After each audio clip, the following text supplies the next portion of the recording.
चला तर आज आपण नवोदयचा स्वाध्याय 1.2 पाहणार आहोत. तर बघा त्यामधला पहिला प्रश्न आहे. पहिला प्रश्न काय म्हणते बघा. 17, 8, 21, 13, 41, 2, 27, 31 आणि 51 या संख्यापैकी मूळ संख्येची बेरीज आहे. तर आपल्याला या संख्यापैकी मूळ संख्या शोधायच्या आहे. कोणत्या संख्या शोधायच्या आहे? मूळ संख्या. आता बघा मूळ संख्या कशाला म्हणतात? मूळ संख्या ज्या संख्येला कुठल्याही संख्येने भाग जात नाही, फक्त आणि फक्त एक आणि स्वतः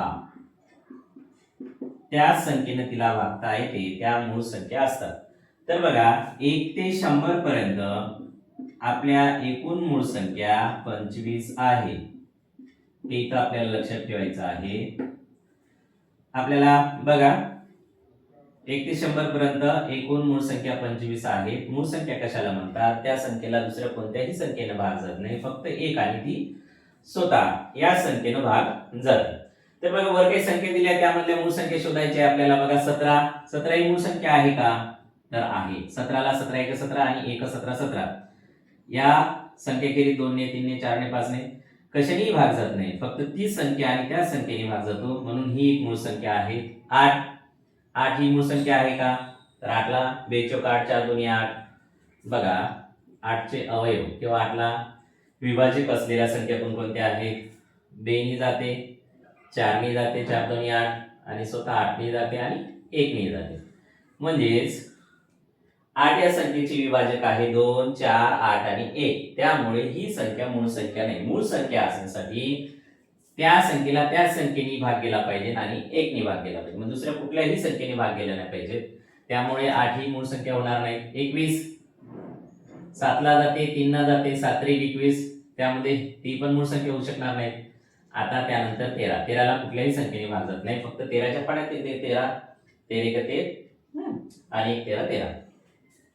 आपल्याला दुसरी संख्या मूळ मिळालेली आहे 13. त्यानंतर 41 ही सुद्धा मूळ संख्या आहे. ही सुद्धा कुठल्याच पाड्यामध्ये नाही. त्यानंतर 2 ही सर्वात लहान समसंख्या असलेली मूळ संख्या आहे. ही एकमेव अशी संख्या आहे की ती सम पण आहे आणि मूळ आहे. 2 पण आहे. 27 बघा 9 त्रिक 27 दुसऱ्या संख्येने भाग जातो. 31 ला नाही जात, म्हणून 31 ही सुद्धा मूळ संख्या आहे. त्यानंतर 51 17 त्रिक 51 म्हणजे 17 ही सुद्धा मूळ संख्या नाहीये. तर आता आपल्याला या मूळ संख्येची बेरीज करायची आहे. 1 2 3 3 4 4 3 7 7 7 14 4 हातच्याला 1 4 4 8 9 10. तर आपली बेरीज झालेली आहे 104. यामध्ये ऑप्शन क्रमांक 3 हे उत्तर बरोबर आहे. मूळ संख्या समजलं. मूळ संख्या कशाला म्हणतात? तर मूळ संख्या ह्या अशा संख्या असतात त्या संख्येला इतर कुठल्याही पाड्यामध्ये किंवा इतर कुठल्याही संख्येने त्याला भाग जात नाही, फक्त आणि फक्त ती स्वतः संख्या आणि 1. या व्यतिरिक्त त्या संख्ये कुठल्याही पाड्यात येत नाही किंवा कुठल्याही संख्येने त्याला भाग जात नाही, त्या मूळ संख्या असतात. आणि 1 ते 100 पर्यंत आपल्या मूळ संख्या आहे. 1 ते 100 पर्यंत आपल्या एकूण 25 मूळ संख्या आहेत. बघा आपण आता करून बघूया. 1 ते 10 पर्यंत बघूया. सुरुवातीला कोणकोणत्या मूळ संख्या आहेत ते? 1 2 3 4 5 6 7 8 9 आणि 10. यामध्ये बघा इथे हे लक्षात ठेवायचं, एक ही मूळ संख्याही नाही, एक ही मूळ संख्याही नाही आणि संयुक्त संख्याही नाही. संयुक्त संख्याही नाही हे इथं आपल्याला लक्षात ठेवायचं आहे. एक ही मूळ संख्याही नाही आणि एक ही संयुक्त संख्याही नाही. तर 1 ते 10 पर्यंत बघा आता कोणत्या मूळ संख्या आहे? पहिली मूळ संख्या आपली 2 मिळालेली आहे. दुसरी 3 आहे, 4 नाहीत, 2 2 4. त्यानंतर 5 आहे, त्यानंतर 7 आहे. 8 पण नाही, 9 पण नाही, 10 पण नाही. कारण 8 बघा 2 चौक 8 8 2 च्या पाड्यात येते, 4 च्या पाड्यात येते, 5 2 10 3 3 9. त्यामुळे आपल्याला 1 ते 10 पर्यंत 2 3 5 आणि 7 या 4 मूळ संख्या आपल्याला मिळालेल्या आहे 1 ते 10 पर्यंत. बघा 1 ते 10 पर्यंत आपल्याला कोणत्या मूळ संख्या मिळालेल्या आहेत? 1 ते 10 पर्यंत आपल्याला 2, 3, 5 आणि 7. आता 11 ते 20 पर्यंत बघूया. 11, 12, 13, 14, 15, 16, 17, 18, 19 आणि 20. त्यामध्ये बघा कुठल्या मूळ संख्या आहेत? 11 ही मूळ संख्या आहे, कारण 11 कुठल्याच पाड्यात येत नाही. 12, 3 चौक 12 ही संयुक्त संख्या आहे, मूळ संख्या नाही. संयुक्त संख्या म्हणजे आता समजा 12 बघा, 12ला 1 ने भाग जातो, 2 ने भाग जातो, 3 ने भाग जातो, 4 ने जातो आणि 6 ने जातो आणि 12 ती स्वतः संख्या जातो. आपल्याला मूळ संख्या असण्यासाठी फक्त 1 आणि ती स्वतः संख्या आहे या संख्येने भाग जात असेल तर ती मूळ संख्या असते. परंतु या व्यतिरिक्त संख्येने त्याचे विभाजक असतात. 2 आहे, 3 आहे, 4 आहे, 5 आहे, म्हणजे या पाड्यामध्ये पण ही संख्या 12 येते. म्हणून ही संयुक्त संख्या आहे. कशी संख्या आहे? संयुक्त संख्या. याला आपल्याला मूळ संख्या म्हणता येणार नाही. 12 पण नाही. आता बघा 13 बघायचं आपण. 13 ही मूळ संख्या आहे का? तर 13 ही कुठल्याही पाड्यात येत नाही. एक तर 1च्या आणि 13च्या म्हणजे स्वतःच्याच पाड्यामध्ये येते, म्हणून 13 ही मूळ संख्या आहे. 14, 7 दोन्ही 14, 2 7 14, 14 येत नाही. 15, 3 5 15 येत नाही. 16, 2 8 16, 8 दोन्ही 16. त्यानंतर 17 ही सुद्धा कुठल्याही पाड्यामध्ये संख्या येत नाही. 18 पण येते, म्हणून 17 ही मूळ संख्या आहे. त्यानंतर 18 येते. 19 पण येत नाही. 19 सुद्धा ही मूळ संख्या आहे. म्हणून आपलं 2 नंबर बघा, 11 ते 20 पर्यंत आपल्याला 4 मूळ संख्या मिळालेल्या आहेत. एक आहे 11, दुसरी आहे 13, त्यानंतर 17, त्यानंतर 19. अशा 4 मूळ संख्या आपल्याला 11 ते 20 या दरम्यान मिळालेल्या आहेत. यानंतर बघूया आपण. यानंतर आपलं आहे 21 ते 30 पर्यंत. 21, 22, 23, 24, 25, 26, 27, 28, 29 आणि 30 या दरम्यान किती मूळ संख्या आहे ते बघूया. तर बघा सुरुवातीला आपल्याला तुम्हाला मी सांगू इच्छितो की याचा एक फॉर्म्युला आहे, म्हणजे ओळखायचं कसं किंवा मूळ संख्या किती आहेत. 1 ते 10 पर्यंत बघा 4 आहे. हा फोन नंबर तयार केला मी. 4 223 44 223 223 21. याचा अर्थ असा होतो 1 ते 10 पर्यंत 4 मूळ संख्या आहे. 11 ते 20 पर्यंत 4 आहे. त्यानंतर 21 ते म्हणजे 30 पर्यंत एवढ्या 2 आहेत.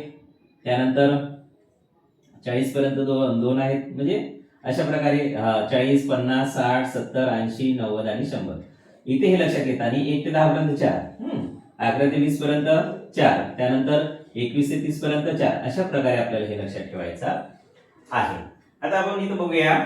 आता इथं मध्ये 21 येणार नाही मूळ संख्या, ही संयुक्त संख्या येईल. कशी संयुक्त संख्या येईल? 7 त्रिक 21, 3 न जाते भाग, 7 न पण जाते. 22 पण येणार नाही. 11 दोन्ही 22, 23 येईल. 23 ही कुठल्याच पाड्यामध्ये नाही. त्यानंतर 24, 12 दोन्ही 24,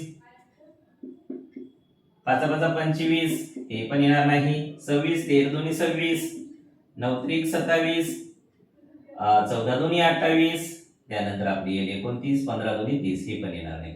तर आपल्याला किती मूळ संख्या सापडलेल्या आहेत?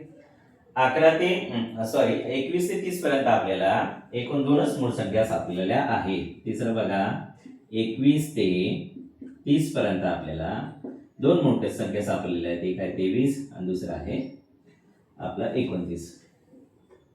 झालं? लक्षात आलं आपलं? मूळ संख्या म्हणजे अशा संख्या ज्या संख्याला दुसऱ्या कुठल्याही पाड्यात येत नाही किंवा दुसऱ्या कुठलाही विभाजक त्या संख्येचा नसतो, त्या मूळ संख्या असतात. आणि ते स्वतःच्याच पाड्यात म्हणजे स्वतःनेच त्याला भाग जातो. दुसऱ्या कोणत्याही संख्येने त्याला पूर्ण भाग जात नाही, निश्चित भाग जात नाही. आता बघा 31 ते 40 पर्यंत बघूया आपण. आता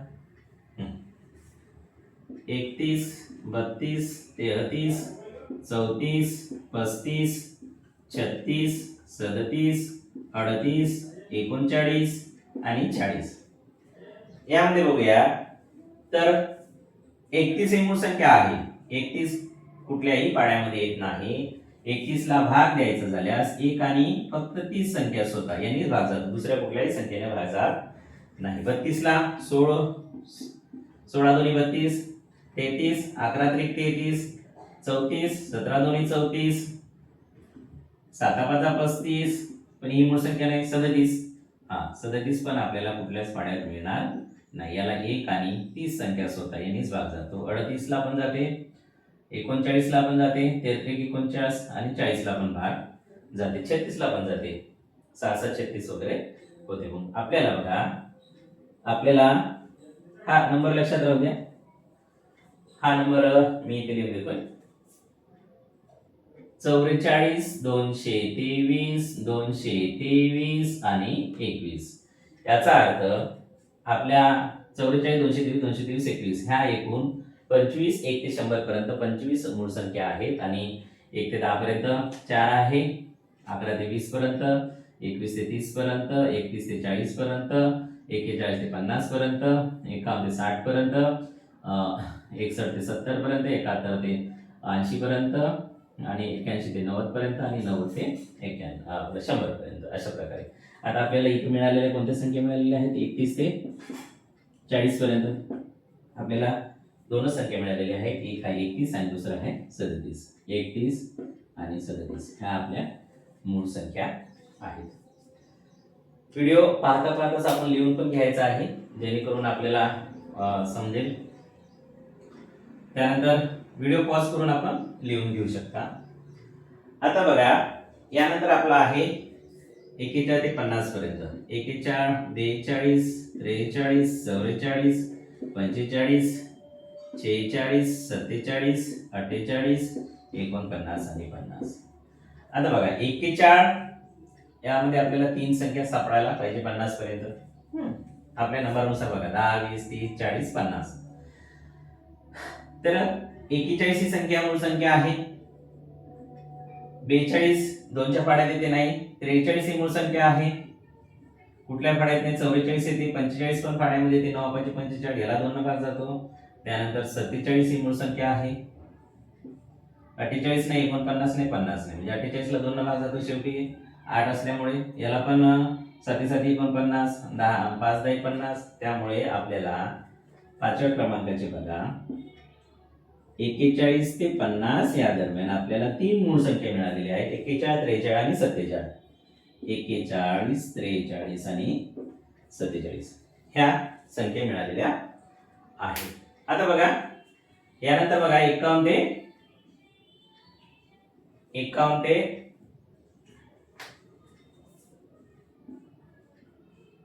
ते 60 दरम्यान. 51 52 53 54 55 56 57 58 59 आणि 60 या दरम्यान आपल्याला मूळ संख्या शोधायच्या आहेत. या दरम्यान आपल्याला मूळ संख्या शोधताना 17 त्रिक 51 17च्या पाड्यात येते, 3च्या पाड्यात येते.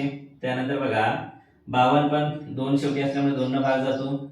53 आपल्याला नाही जात भाग गेला. एक संख्या 53 सापडलेली आहे आपल्याला मूळ संख्या. 54 ला 2 भागला जातो. 55 ला 11 5 55 याला पण भाग जातो. 57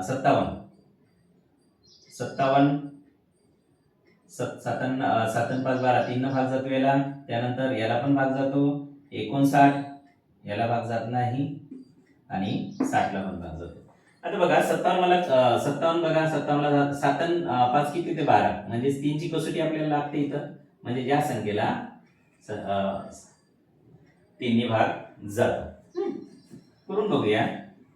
57 भागिले 3 3 1 3 किती उरले 2 3 9 27 गेला पूर्ण भाग. निशेष भाग जायला पाहिजे, म्हणजे पूर्ण भाग जायला पाहिजे, म्हणजे 19 त्रिक 57 होतात, म्हणून ती मूळ संख्या नाही. तर आपल्याला बघा इथे आपल्याला 2 मूळ संख्या मिळालेल्या आहेत. 51 ते 60 दरम्यान आपल्याला 2 मूळ संख्या मिळालेल्या आहेत. 51 ते 60 दरम्यान 2 मूळ संख्या मिळालेल्या आहेत. कुठल्या आहेत त्या मूळ संख्या? 53 आणि 59. आलं लक्षात? अशा प्रकारे आपल्याला मूळ संख्या शोधायच्या आहेत.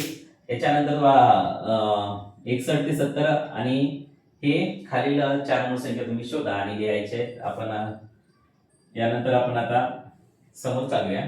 तुम्हाला मूळ संख्या ही कन्सेप्ट लक्षात आली असेल. मूळ संख्या म्हणजे अशा संख्या त्या संख्येला कुठलेही विभाजक नसतात, ती स्वतःच त्याचा एक विभाजक असतो, म्हणजे स्वतःला स्वतःने भाग जाते आणि एक या संख्येने, त्या संख्येला आपण मूळ संख्या म्हणतो. आणि ज्या संख्येला त्या संख्येखेरीज दुसऱ्या संख्येने पण भाग जातो, दुसरे त्यांचे विभाजक असतात. आता एक उदाहरण घेऊया आपण. 21 या संख्येला 1 ने तर भाग जातोच, 21 ने तर जातोच, पण त्यानंतर 3 7 21, 7 3 21 अशा 4 संख्या म्हणजे याचे जे विभाजक आहेत, त्याचे जे अवयव आहेत ते 1 21 3 7 असे पडतात. म्हणून ही संख्या मूळ संख्या नाही, तर ही संख्या कसली संख्या असते? संयुक्त संख्या असते. कसली संख्या असते? संयुक्त संख्या असते. तर इथे आपण शिकलो 1 ते 100 पर्यंत एकूण 25 मूळ संख्या असतात आणि त्या मूळ संख्या कशा प्रकारे ओळखायच्या ते कुठल्याच पाड्यात नसते. त्यानंतर त्याचा 1 ते 100 पर्यंत त्याचा मोबाईल नंबर केलेला मी 44 223 223 21 याच्यावरून आपल्याला कळेल आणि त्या संख्या किती आहेत ते. कधी कधी असं पण विचारतात 1 ते 50 पर्यंत मूळ संख्या किती आहे, तर मग आपल्याला बघा 1 ते 50 पर्यंत म्हणल्यावर 10 20 30 40 50 या 5 संख्या घ्यायच्या, त्याची बेरीज करायची. म्हणजे 4 4 8 2 10 12 3 15 असं पण हा नंबर लक्षात ठेवल्यावर आपल्याला त्या काढता येईल. यानंतरचा प्रश्न पाहूया आपण.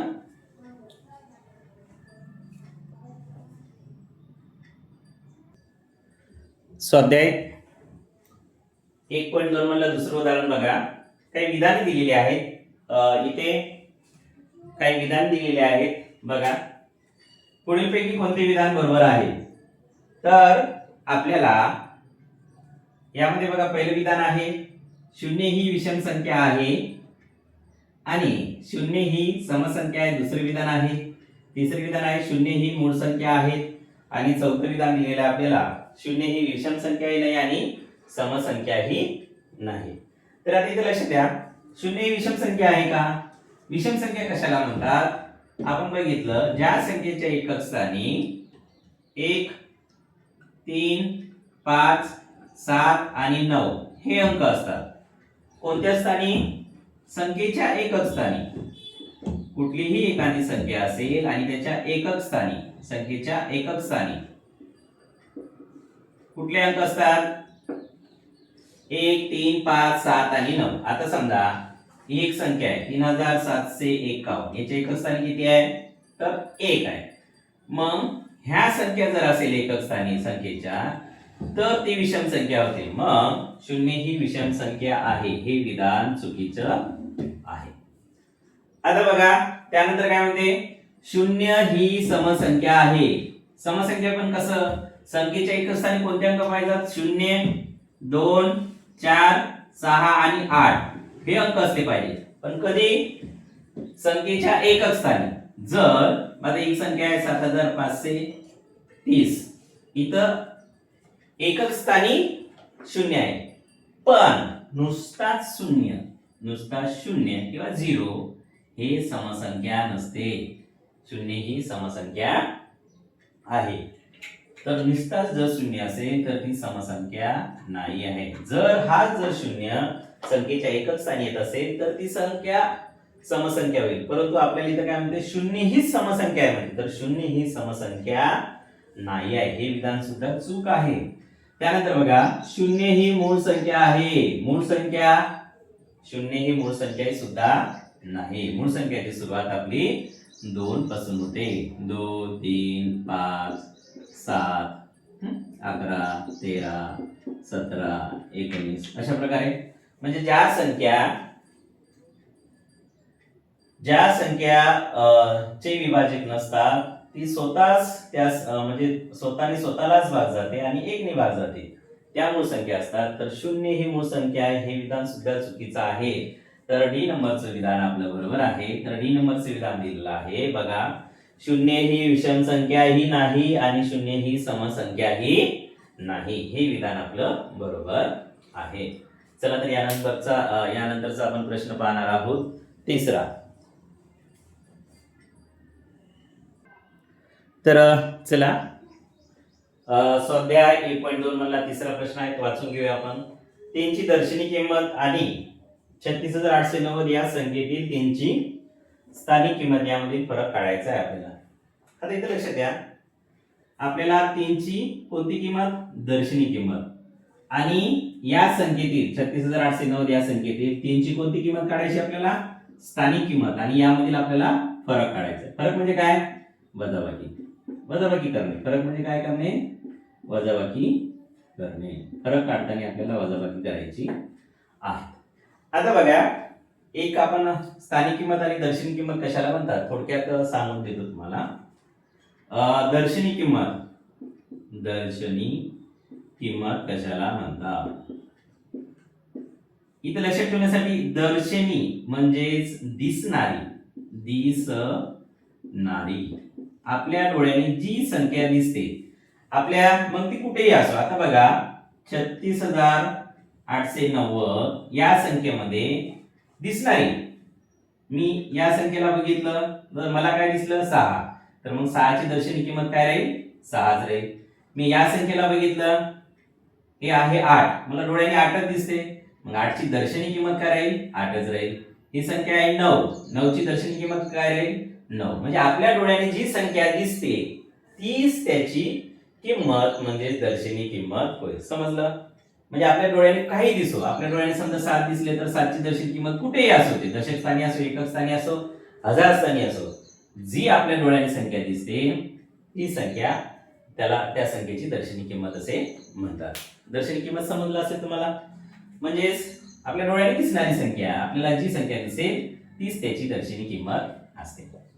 आता इथं दुसरं बघा, आता स्थानिक किंमत कशाला म्हणतात, स्थानिक किंमत, स्थान म्हणजे काय रे, तर ठिकाण. तर संख्येचे कोणते ठिकाण असतात, संख्येचे ठिकाण असतात किंवा स्थाने असतात. एकक, दशक, शतक, हजार, असं इकडपर्यंत. हजार, दशक, लक्ष, दशलक्ष, कोटी, अब्ज, ते असं ते खरवं निखरवं काय ते पद्म शंकरपर्यंत असं. म्हणजे या स्थानानुसार जर त्याची किंमत ठरत असेल त्याला स्थानिक किंमत असे म्हणतात. जर आता आपण ती संख्या घेऊया, 36,890.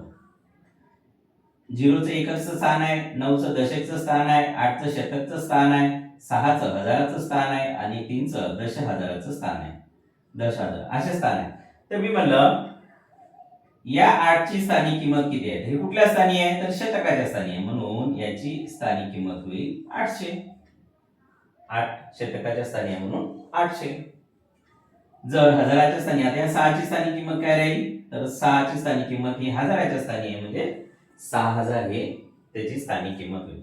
म्हणजे स्थानानुसार जी किंमत ठरवली जाते त्याला आपण स्थानिक किंमत असे म्हणतो. दर्शनी म्हणजे डोळ्याने दिसणारी किंमत, स्थानिक किंमत म्हणजे ठिकाणानुसार, एकक, दशक, शतकनुसार. तर आता उदाहरण बघूया. उदाहरणात काय म्हणते बघा, 3ची दर्शनी किंमत. 3ची दर्शनी किंमत काय असेल, 3ची दर्शनी किंमत 3च असेल. 3ची दर्शनी किंमत 3. आणखी काय म्हणते बघा, 36,890 या संख्येतील 3ची स्थानिक किंमत. आता 36,890 या संख्येतील 3ची स्थानिक किंमत ही 3 आहे. स्थानिक म्हणजे ठिकाण, एकक, दशक, शतक, हजार, दशहजार. म्हणजेच 3 आपण जसेच्या तसे लिहायचे. त्यानंतर बघायचे किती संख्या आहे, 1 2 3 4, तेवढे शून्य देऊन द्यायचे. 1 2 3 4 आणि वाचताना आपल्याला बघा हे 10,000 म्हणजेच 30,000 ही आपल्या या संख्येमधील 3ची स्थानिक किंमत आहे. आणि याच्यातला आपल्याला फरक विचारलेला आहे, तर याच्यातला फरक आपल्याला काढायचा आहे.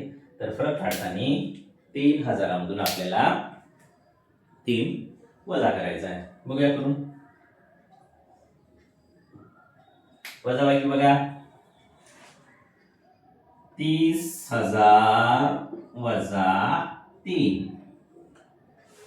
आता बघा वजाबाकी करताना मी बेरीजच्या स्वरूपात करतो.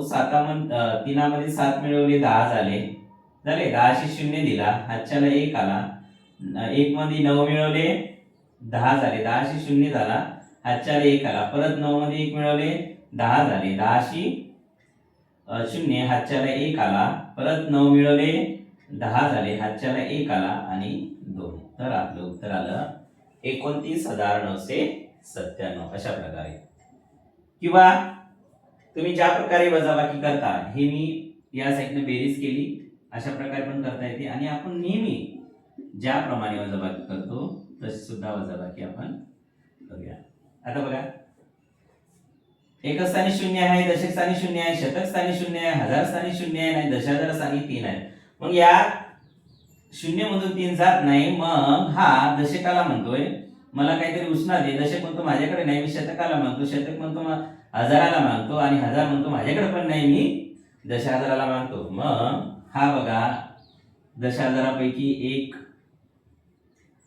मागितला, इथं 10 झाले, परत याच्यातून एक मागितला, इथं 10 झाले, इथं 9 राहिले, इथं 9 राहिले, इथं पण 9 राहिले, आणि इथं 10 झाले. मग बघा 10 तून 3 गेले, 7 राहिले, इथं काहीच नाही, 0 9 9 9 आणि 2, 29,997. तर बी नंबरचा उत्तर बरोबर आलेला आहे. तर यानंतरचा प्रश्न पाहूया आपण, प्रश्न क्रमांक 4.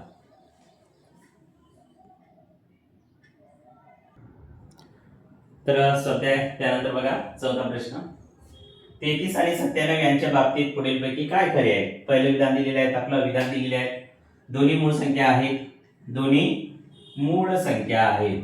आता बघा आपल्याला 33 आणि 97 यापैकी फक्त 97 ही मूळ संख्या आहे, 33 ही मूळ संख्या नाही. कारण याचे 33 ला बघा 1 ने भाग जातो, 33 ने जातो, स्वतःला जातो, त्यानंतर 3 ने जातो, त्यानंतर 11 ने जातो. म्हणजेच 33 ला या 4 संख्यांनी भाग जातो, म्हणजे विभाजक आहेत, 4 असे विभाजक आहेत, यालाच अवयव म्हणतात. असे 4 अवयव पडलेले आहेत. आपल्याला मूळ संख्या असण्यासाठी त्याचे अवयव पडता कामा नये, फक्त आणि फक्त या संख्येच्या फळ्यात आली पाहिजे, दुसऱ्या कुठल्याही पाड्यात आली नाही पाहिजे. म्हणून दोन्ही मूळ संख्या हे चुकीचं आहे, एक संयुक्त संख्या आहेत आणि एक मूळ संख्या आहे. दोन्ही सहमूळ संख्या आहेत. आता इथं लक्षात घ्या, सहमूळ संख्या कशाला म्हणतात? बरोबर आहे. तर बघा समूळ संख्या कशाला म्हणतात? समूळ संख्या म्हणजे अशा संख्या ज्या संख्येचा सामायिक विभाजक, म्हणजेच ज्या संख्येला एकाच कुठल्याही संख्येने भाग जातो, दोन्ही संख्येला. आता बघा या दोन्ही संख्येला फक्त आणि फक्त 1 ने भाग जातो, दुसऱ्या कुठल्याही संख्येने भाग जात नाही. हा त्याचा सामायिक विभाजक आहे. म्हणजेच फक्त या एकनीच या दोन्ही संख्येला संपूर्ण भाग जातो. असं भाग दिल्यावर आपण बघू ना. आता बघा 1 33 1 33 33, चला त्यानंतर 97 ला 1 97 97. या दोन्ही संख्येला सामायिक समूळ संख्या, समूळ संख्या कशाला म्हणतात? दोन्ही समूळ संख्या आहेत. कशाला म्हणतात समूळ संख्या? ज्याचं सामायिक विभाजक म्हणजे ज्या संख्येने आपण भाग देतो तो भाग फक्त एकाच या संख्येने जातो, दुसऱ्या कुठल्याही संख्येने दोन्ही संख्येला भाग जात नाही. तिन्ही या दोन संख्येला भाग जातो का? नाही जात. फक्त एकनेच जात असेल तर त्या एकमेकाच्या समूळ संख्या असतात. समूळ संख्या असतात. समजा सामायिक विभाजक किंवा भाग देणारा एकटाच असतो आणि तो एक असतो, म्हणून दुसऱ्या नंबरचं विधान बरोबर आहे. पहिलं चूक, दुसऱ्या नंबरचं. ह्या दोन्ही संख्या समूळ संख्या आहेत. दोन्ही समसंख्या आहेत का नाही? या विषम संख्या आहेत, हे चुकीचं आहे. दोन्ही 11ची गुणिते आहेत नाहीत. 11ने फक्त याला भाग जातो, 11 त्रिक 33, 97 जात नाही, म्हणून 11ची गुणिते सुद्धा नाही किंवा 11च्या पाड्या सुद्धा आहेत ते नाही. तर आपलं बरोबर आहे, दोन्ही समूळ संख्या आहेत. समूळ संख्या ही कन्सेप्ट एक बार सांगतो तुम्हाला. बघा 5 आणि 6 ह्या दोन संख्या आहेत. ह्या कुठल्याही का फाड्या देते? कुठल्याच फाड्या देत नाही एखाद्या, फक्त याला एकच्याच फाड्या देते. या दोन्हीचा सामायिक विभाजक म्हणजे एकनीच या दोन्ही संख्येला भाग जातो, दुसऱ्या कुठल्याही संख्येने नाही, 2 ने नाही, 3 ने नाही, 4 ने नाही, 5 ने, दोन्ही संख्येला. म्हणून एक हा जर ज्याचा सामायिक विभाजक असेल, एकनीच जर भाग जात असेल तर त्या संख्या समूळ संख्या असतात. मग ह्या सहमूळ म्हणजे सामायिक अवयव एक असणे, सामायिक अवयव किंवा सामायिक. नमस्कार, आपण नवोदयचं स्वाध्याय 1.2 स्वाध्याय 1.2 मधलं पाचवं गणित पाहणार आहोत. तर बघा वाचून घेऊया आपण. पुढीलपैकी कोणत्या अंकाची दर्शनी व स्थानिक किंमत एखाद्या संख्येमध्ये नेहमी सारखी असते? तर बघा ऑप्शनला ए ला 0, बी ला 1, सी ला 2 आणि डी ला 3 दिलेला आहे. काय म्हणते? दर्शनी किंमत आणि स्थानिक किंमत एखाद्या संख्येमध्ये नेहमीच सारखी असते म्हणते. तर कोणत्या अंकाची सारखी असते? आता एक बघूया आपण, एक अंक घेऊया 5300. एक लंबी संख्या घेऊया 53,507. आता मला सांगा यामध्ये आपण 5 ची दर्शनी किंमत म्हणजे जी आपल्याला दिसते ती डोळ्याने दिसते ती 5 ची दर्शनी किंमत 5 आहे. पण 5 ची स्थानिक किंमत एकक दशक शतक स्थानी आहे म्हणून 5 ची स्थानिक किंमत 500 आहे. आपल्याला दर्शनी किंमत आणि स्थानिक किंमत ह्या दोन्ही किमती सारख्या पाहिजेत आणि त्या कोणत्या अंकाच्या असतात? 5 ची पण आपल्याला बघा तर 0 हा असा अंक आहे. आता कुठे घेतला 0? इथं बघा 0 आहे. याची स्थानिक किंमत किती आहे? 0च. दर्शनी किंमत किती आहे? 0. 0 म्हणून आपलं ए हे उत्तर बरोबर आहे, ऑप्शन. समजलं का? फक्त 0च असा आहे की त्याची दर्शनी किंमत आणि स्थानिक किंमत कुठल्याही संख्येमध्ये सारखीच असते, त्यामध्ये कुठलाही बदल होत नाही. आता बघा 10,534 घेतलं. यामध्ये बघा 3 ची स्थानिक किंमत 30 आहे. स्थानिक किंमत किती आहे? 30 आणि दर्शनी किंमत किती आहे? दिसणारी म्हणजे 3. या अंकाची स्थानिक किंमत बदलली. इथं पण बघा 5 ची स्थानिक किंमत आपण बघितलं, इथं स्थानिक किंमत 500 आहे, दर्शनी किंमत 5च आहे. परंतु 0 ची स्थानिक किंमत पण 0च आहे आणि दर्शनी किंमत पण 0च आहे. म्हणून कोणत्याही संख्येमध्ये 0 ची स्थानिक किंमत आणि दर्शनी किंमत ही सारखीच असते, म्हणजे 0च असते. म्हणून आपलं ए नंबरचं ऑप्शन हे बरोबर आहे. चला तर याच्यानंतरचा प्रश्न पाहूया आपण.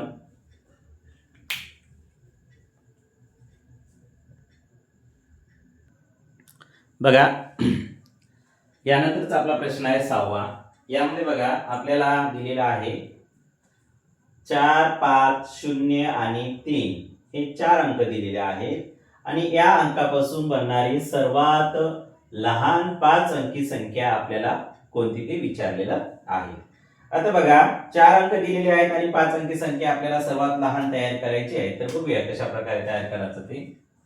आपल्याला सर्वात लहान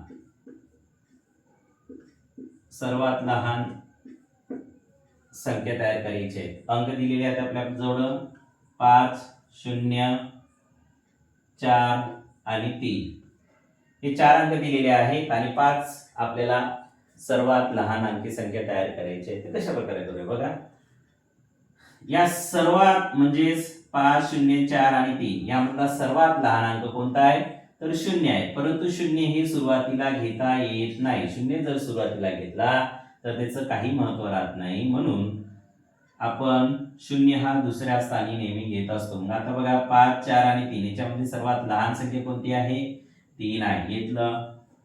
त्यानंतर दुसऱ्या स्थानी आपल्याला 0 घ्यायचा आहे. आता बघा आपल्याला इथं 4च अंक दिलेले आहेत, तर 5 अंकी संख्या तयार करायची आहे लहानात लहान, म्हणून आपण इथं 0 हा पुन्हा घेणार आहोत, पुनरावृत्ती करणार आहोत 0ची. मग आता 1, 2, 3 झाले अंक. त्यानंतर आता 5 आणि 4 मध्ये सर्वात लहान अंक कोणता आहे? 4 आणि त्याच्यानंतर 5. अशा प्रकारे. तर ही झाली आपली सर्वात लहान संख्या. लहान संख्या तयार करताना आपल्याला लहान लहान अंक घेत जायचे आहेत. यातला सर्वात लहान 0 आहे, परंतु 0 हा दुसऱ्या स्थानी पाहिजे आणि त्याची आपल्याला पुनरावृत्ती करायची आहे, म्हणजे पुन्हा आपल्याला घ्यायचं आहे तेव्हाच. तर ऑप्शन क्रमांक आपलं बी मध्ये दिसत आहे.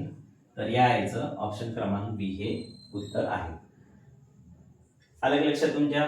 म्हणजे कुठलीही संख्या लहानात लहान तयार करताना अंक जर कमी दिले तर त्यामध्ये जर 0 असेल तर त्याची पुनरावृत्ती करायची किंवा सर्वात लहान अंकाची पुनरावृत्ती करायची.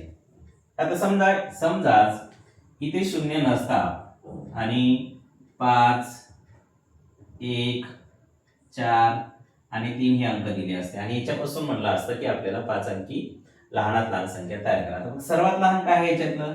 तर सर्वात लहान आपल्याला 1 आहे. मग 1 घेतला तर आपल्याला 4च अंक दिलेले आहेत आणि आपल्याला 5 अंकी संख्या तयार करायची आहे. तेव्हा आपण इथे काय करू? तर 1 ची पुनरावृत्ती करायची आहे. 1 पुन्हा घेतला, आता 2 अंक झाले आणि त्यानंतर सर्वात लहान 3 आहे, 3 नंतर सर्वात लहान 4 आहे, 4 नंतर सर्वात लहान 5 आहे. अशा प्रकारे आपल्याला जर अंक कमी दिले तर आपल्याला लहान अंकाची पुनरावृत्ती करायची आहे, म्हणजे लहान अंक आपल्याला पुन्हा पुन्हा घ्यायचा आहे. अशा प्रकारे आपण 6 नंबरचा प्रश्न पाहिला. त्याच्यानंतरचा प्रश्न पाहूया. स्वाध्याय 1.2 मधला 7व्या क्रमांकाचा प्रश्न काय आहे ते.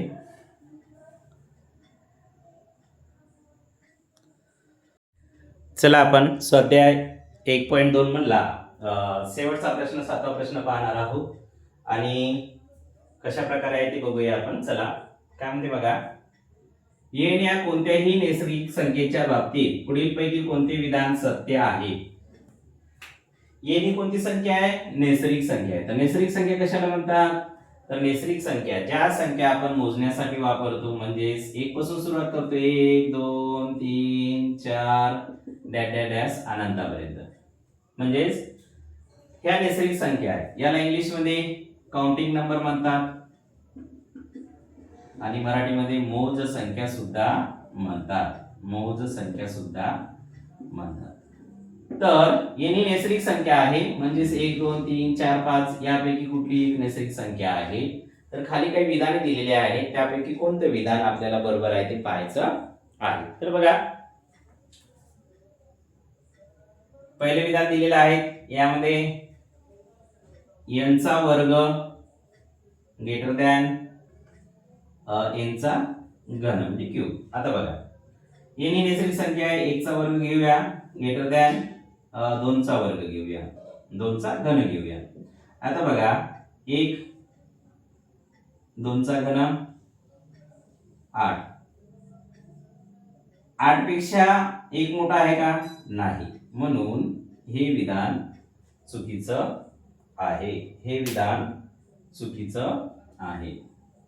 त्यानंतर इथं पण तसं दिलेलं आहे बघा, 1 चा घन त्यानंतर 2 चा वर्ग. इथे बघा, 1 चा घन 1 2 चा वर्ग 4. आता 1 हे 4 पेक्षा मोठा आहे का? तर नाही. तर 2 नंबरचं विधान सुद्धा आपलं चुकीचं आहे.